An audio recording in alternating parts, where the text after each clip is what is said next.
Hyderabad Challapalli railway station వద్ద దొరికిన మహిళ మృతదేహం కేసులో పోలీసులు దర్యాప్తు కొనసాగుతోంది. ఆ మహిళ ఎవరు ఆమె డెడ్ బాడీ సంచిలో తీసుకొచ్చి ఇక్కడ పడేశారు అన్న కోణంలో దర్యాప్తు చేస్తున్నారు. రైల్వే స్టేషన్ పరిసరాల్లో ఉన్న సీసీ కెమెరాలతో పాటు స్టేషన్లో ఉన్న కెమెరాల ఫుటేజ్ పరిశీలిస్తున్నారు. ఓ వ్యక్తి ఆమె మృతదేహం ఆటోలో తీసుకొచ్చి పడేసినట్టు గుర్తించిన పోలీసులు ఈ కోణంలో దర్యాప్తు చేస్తున్నారు.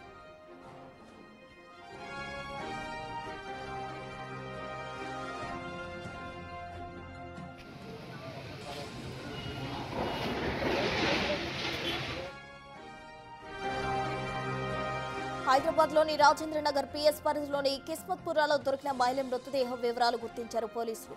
మృతదేహం ఆఘాపురకు చెందిన బేగంగా గుర్తించారు. కిస్మత్పురాకు ఆటోలో ఆమె వచ్చింది. అక్కడే ఆమె కళ్ళు తీసుకుంది.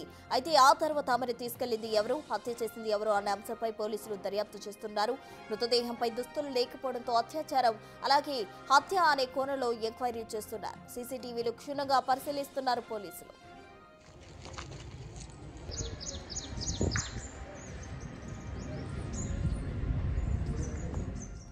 12 o'clock టైంలో ఇక్కడ ఒక unknown lady dead body without క్లోత్స్తో ఉన్నదని మనకి ఇన్ఫర్మేషన్ రాగా ఇక్కడికి వచ్చి చూస్తే 25 to 30 years మధ్యలో ఒక లేడీని చంపి ఇక్కడ అబాండన్ చేసినట్టుగా సీన్ని బట్టి చూస్తే వేరే దగ్గర చంపేసి ఇక్కడ పడేసినట్టుగా అనిపిస్తుంది. అండ్ తన లేడీ మీద ఎటువంటి ఇంజరీస్ లేవు, బాడీ క్లోత్స్ కూడా లేవు. ఆ బాడీని బట్టి చూస్తే ఒక 3 days బ్యాక్ తన్ని చంపి ఇక్కడ పడేసినట్టుగా కనిపిస్తుంది.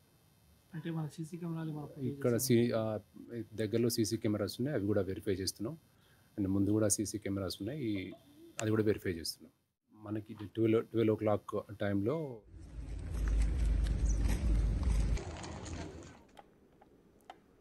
హైదరాబాద్లోని రాజేంద్రనగర్ పిఎస్ పరిధిలో ఉన్న కిస్మత్పురాలో ఒక మహిళ మృతదేహం లభ్యమైంది. ఆ మహిళ మృతదేహానికి సంబంధించిన వివరాలు పోలీసులు గుర్తించడం జరిగింది. మృతదేహం ఆఘాపురకు చెందిన బేగంగా పోలీసులు గుర్తించారు. కిస్మత్పురాకు ఆటోలో ఆమె వచ్చింది. అక్కడే ఆమె కళ్ళు కూడా తీసుకున్నట్టు పోలీసులు తెలపడం జరిగింది. అయితే ఆ తర్వాత ఆమెను తీసుకెళ్లింది ఎవరు, హత్య చేసింది ఎవరు అన్న అంశాలకు సంబంధించి పోలీసులు దర్యాప్తు సాగుతూ ఉంది.